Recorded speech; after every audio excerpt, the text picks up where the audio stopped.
Bienvenue dans ce journal. Tout d'abord, le sommaire.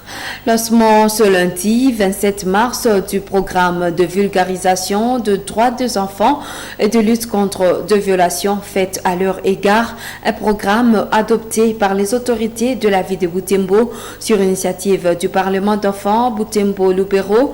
Les écoles primaires présentent à cette activité aux bénéficiaires chacune des documents portant protection de l'enfant à RDC.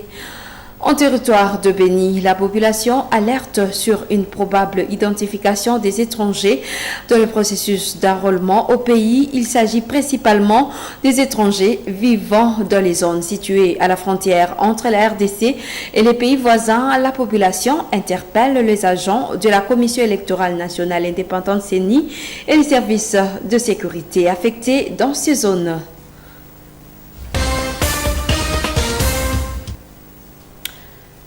Le Parlement d'enfants Butembo-Lubero a lancé ce lundi 27 mars 2023 un programme de vulgarisation de droits de l'enfant et de lutte contre leurs violations. C'est à l'école Matengenezo où le lancement a été fait par M. Augustin Kalindoé, chef urbain de la jeunesse en ville de Butembo, au nom du maire de la ville. 3 écoles de la ville, l'épée Matengenezo, l'épée Kavaendi et l'épée Nyamusia, présentes à cette activité, ont reçu chacune un document sur le droit de l'enfant. Reportage Nelly Mwengesiali. Les écoles primaires Matengenezo, Kavaendi et Nyamusia de la vallée de Kavaendi détiennent désormais ces documents portant protection de l'enfant. Il est aussi strictement interdit d'utiliser les enfants pour les activités à caractère politique, campagne électorale et populisme politique. C'était lors du lancement du programme de vulgarisation des droits de l'enfant et de lutte contre leurs violations à l'école primaire Matengenezo, située au quartier Kambali. Ici, des écoliers tenaient des calicots sur lesquels étaient repris quelques droits de l'enfant. Le programme de vulgarisation des droits de l'enfant est organisé par le Parlement d'enfants Butembo-Lubero en collaboration avec les autorités de la ville et quelques clubs de jeunes et clubs de parents. Des autorités, des enseignants et des écoliers de ces 3 écoles primaires ont répondu présents à ces rendez-vous. 2 enfants par école sont passés pour recevoir les 10 documents. Rigen Bangae, le président du Parlement d'enfants Butembo-Lubero, précise que cette activité a été programmée après avoir constaté sur terrain que les droits des enfants ne sont pas respectés. D'après lui, des enquêtes ont montré que la majorité des habitants de Butembo, inclus les enfants eux-mêmes, ignorent ces droits. Nous avons eu à mener des enquêtes sur le respect des droits de l'enfant et les constats amers étaient que si nombreux enfants continuent à être victimes, s'il y a des enfants qui ne disent pas de leurs droits, ce n'est pas parce que certains parents n'ont pas cette volonté, mais plutôt parce qu'on ne connaît pas c'est quoi les droits de l'enfant. On ne connaît pas comment l'enfant va être traité. C'est pour ça que nous nous sommes dit qu'il était important pour nous de lancer ces activités et nous avons choisi le milieu scolaire à considérer qu'en principe tous les enfants doivent se retrouver à l'école.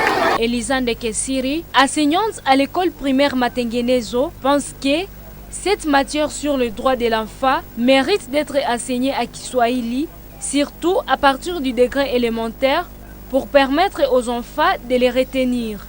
Ainsi, elle appelle les parents à contribuer à l'effectivité du respect des droits de l'enfant. Pour que les enfants aient l'idée si cette vulgarisation, nous voudrions qu'on puisse préparer cette leçon en Swahili pour aider les enfants de première jusqu'à 4e année, faire répéter ces droits pour les aider à la bonne mémorisation. Ce programme de vulgarisation des droits de l'enfant et de lutte contre les violations de ces droits va s'étendre sur d'autres écoles de la ville de Butembo. Nous l'avons dit dans les titres, la population du territoire de Béni crée pour l'enrôlement des étrangers à RDC, précisément dans les zones situées à la frontière entre la RDC et les pays voisins. C'est pourquoi elle interpelle les agents de la Commission électorale nationale indépendante CENI et les services de sécurité affectés dans les zones situées à la frontière entre la RDC et l'Ouganda d'être vigilants pour ne pas enrôler de nos Congolais. L'administrateur du territoire de Béni a réuni les services de sécurité pour la cause. Delphine Mpanda pour le point depuis Béni. L'administrateur du territoire de Béni, Eutomeonga Charles, s'est déplacé à Nobili, une entité située à la frontière entre la RDC et l'Ouganda. Il dit avoir été alerté sur les risques d'enrôlement de certains Ougandais dans cette entité. Il a réuni les services de sécurité commis à la frontière de Nobili et les services de renseignement. Il a ensuite visité quelques centres d'enrôlement, notamment l'école primaire Tsunku et Kombo, située dans le groupement Bawissa, où il s'est imprégné du déroulement de l'opération d'enrôlement, tout en appelant les agents de la CENI et la population à redoubler la vigilance pour empêcher aux étrangers de se faire enrôler à RDC. On a les envies de dire que non, il y a les Ougandais qui traversent le Congo pour venir s'enrôler. Alors c'est pour cela que je me suis permis de venir voir et parler aussi aux services de sécurité et au MONUSCO en particulier pour dire que non, il ne faut pas offrir aux étrangers la nationalité congolaise comme ça, comme les États. La société civile de la chefferie de Watalinga salue l'implication de l'autorité territoriale dans cette situation, car le mouvement de la population est très intense à la frontière de Nobili. Chaque jour, des populations des deux pays, à savoir la RDC et l'Ouganda, traversent la frontière pour les affaires. Certains Congolais ont même érigé leur résidence en Ouganda alors qu'ils travaillent en RDC. La société civile craint que les étrangers profitent de cette situation pour obtenir les cartes d'électeurs. Dans un autre chapitre, toujours en territoire de Béni, la coalition de forces armées de la RDC et de forces de défense du peuple ougandais, UPDF, annonce avoir neutralisé une vingtaine de combattants de forces démocratiques alliées à ADF lors de combats qui les ont opposés depuis mi-février. Parmi les rebelles tués figure le troisième important commandant de ZADF, Feza Moulalo. Delphine Mpanda, une fois de plus. Au moins 22 corps de combattants des forces démocratiques alliées ADF ont été découverts le week-end. Ces rebelles ont été tués dans un long affrontement de 9 jours, opposant les rebelles aux forces de la coalition des armées congolaises et ougandaises dans le confluent des rivières Lusilubi et Nzelube dans le parc national de Virunga. D'après le lieutenant-colonel Makazuka et porte-parole des opérations conjointes FARDC et UPDF, les forces de la coalition ont également récupéré plusieurs effets militaires et civils, dont des armes et munitions de guerre, tout en rassurant que les opérations de fouilles continuent dans le périmètre où se déroulaient les combats. Les unités de la coalition avaient tendu une embuscade à ces petits groupes qui sillonnaient dans la zone. Et les forces de la coalition ont réussi à neutraliser. Nous dénombrons exactement 22 terroristes neutralisés, avec la récupération de beaucoup d'effets militaires et civils. Les opérations de fouille de la zone de combat se poursuivent parce que le samedi c'était 20 corps retrouvés, IS 22, et peut-être que ça peut évoluer. Parmi les combattants tués dans ces affrontements en là depuis mi-février, figure Feza Moulalo alias Seguja, considéré comme troisième personnalité des ADF, chef de l'aile politique et commandant du secteur sud englobant le secteur de Rwenzori et la vallée de Moalika. C'est le troisième personnage de l'ADF. Il jouait un rôle capital dans la formation et l'entraînement des recrues. Parce qu'il faut que l'opinion sache que toutes les recrues entrent par Moalika et c'est là où elles suivent la formation, et celui qui a été neutralisé était chargé de ce travail-là dans la zone de Moalika. C'est vrai, il a été neutralisé avec quelques combats. Ce bilan est livré pendant que les activités des rebelles sont encore signalées dans plusieurs villages au nord et sud du territoire de Beni. Ces attaques ont provoqué des déplacements de la population, notamment dans le groupement Malio, où au moins 3/4 de ses habitants se sont déplacés dans les villes de Beni et de Butembo depuis les dernières attaques des ADF dans le premier quinzaine du mois de mars. Environ 17 civils étaient tués dans le territoire de Rutshuru le 25 mars 2023. L'armée congolaise accuse les terroristes du M23 d'avoir commis ce massacre et violation de l'accord cadre de Luanda. Cette situation a occasionné le déplacement massif de la population vers des milieux supposés sécurisés. Les FARDC appellent les habitants à s'unir avec leur armée pour mettre fin à ces hostilités qu'imposent le M23 et ses alliés. Suivez le lieutenant-colonel Njike Kaiko, porte-parole des opérations Soukouladu. Les forces armées de la République démocratique du Congo portent à la connaissance de l'opinion tant nationale qu'internationale que le retrait de certaines localités annoncées avec pompe par la coalition M23/RDF ne constitue en réalité qu'une diversion.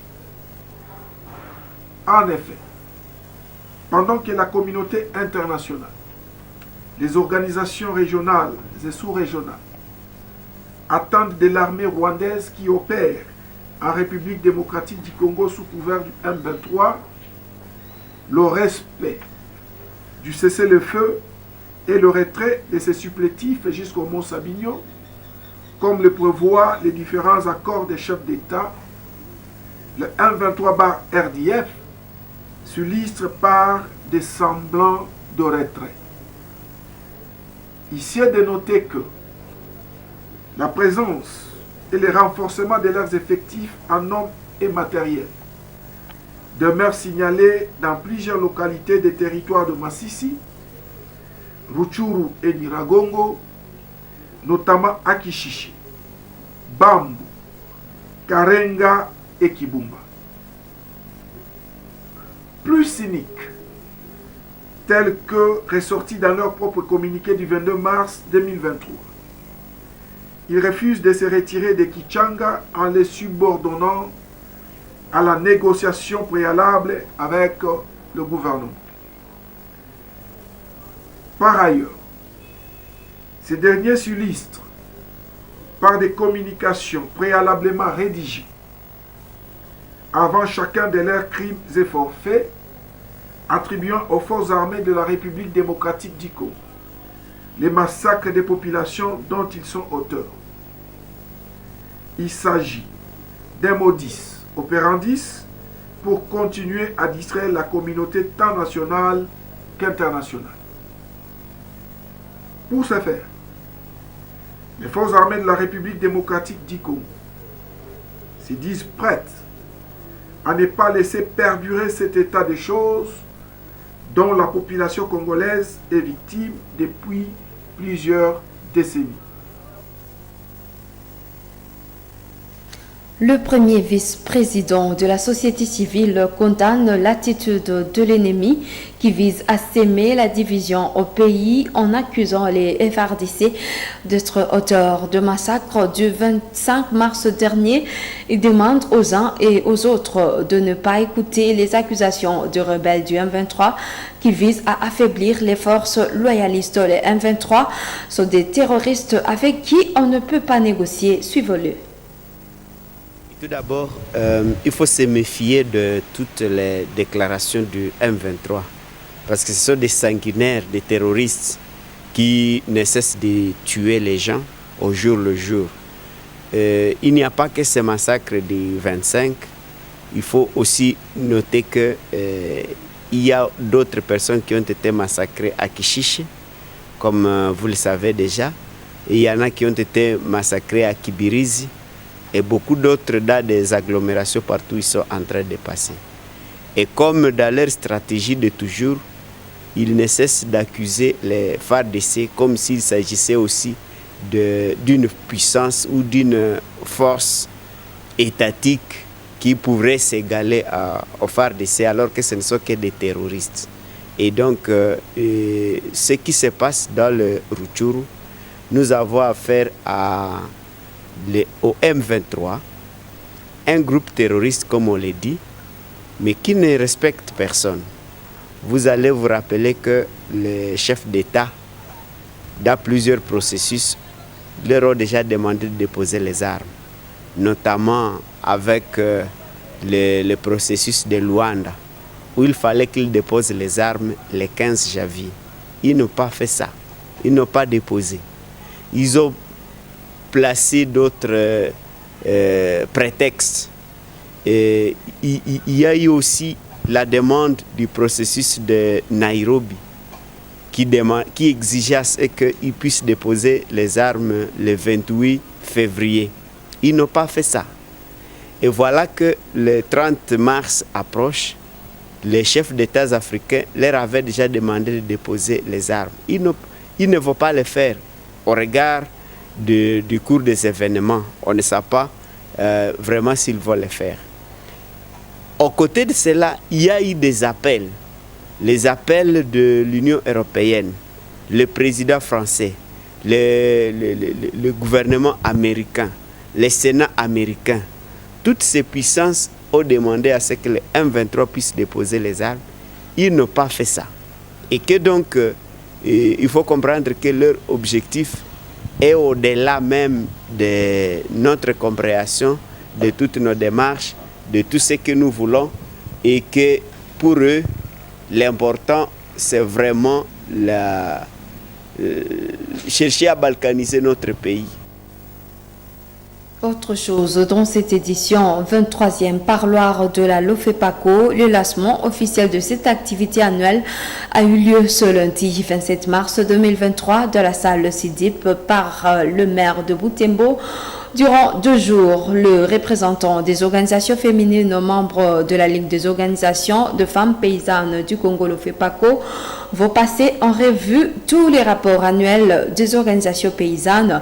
À la même occasion, de voies et moyens pour contribuer à la promotion de la femme paysanne. Des activités de l'agro-pastoral sont à envisager. Reportage signé Gérard Mrefou. C'est dans cette salle du SIDIP, située sur avenue Walikale, où les représentants des 18 associations membres de la Lofepaco se sont réunis. La plupart d'entre eux sont venus des territoires de Beni et Lubero, les villes de Beni et Butembo, tandis que d'autres intervenaient en ligne. Après le lancement officiel par l'autorité urbaine, les responsables des organisations paysannes ont présenté simultanément leur rapport. Dans le rapport, le présentateur a soulevé à grande partie les sécurités qui a bloqué l'accès libre des paysans dans des champs, une seule source de revenus. Présent à cette activité, Lusambi Wayutrambia, directeur et expert comptable, a au nom des partenaires remercié le travail abattu par la Lofepaco. Premier point fort, l'existence de tous les organes. Deuxième point fort, existence de tous les documents juridiques et réglementaires. Troisième point fort, l'emploi rationnel des dépenses. Quatrième point fort, la commission des contrôles comme organe qui a respecté son calendrier avec 4 séances malgré le nombre 2 sur 3. Cinquième point fort, les mouvements des fonds entre la direction Lofepaco Butembo et votre bureau de liaison Goma. Donc ces mouvements des fonds ont été clairs. Sixième point, nous avons dit aucun dépassement budgétaire dans l'exécution de vos projets. Septième point fort, nous avons dit qu'il y a même des nouveaux partenaires qui sont venus s'ajouter à 2021, à 2022 plutôt. Les tout derniers, en point fort, nous avons été satisfaits du travail de votre secrétaire exécutif qui a évalué son personnel. Prenons la parole. La secrétaire exécutive de la Ligue des organisations des femmes paysannes du Congo a à son tour présenté les projets exécutés actuellement par les associations de la Lofepako. Zawadi Bihumbira a fustigé néanmoins les sécurités qui ravagent les zones concernées par leurs projets. Après la présentation des rapports par tous les services dirigeants de la Lofepako, les recommandations ont été émises par les participants.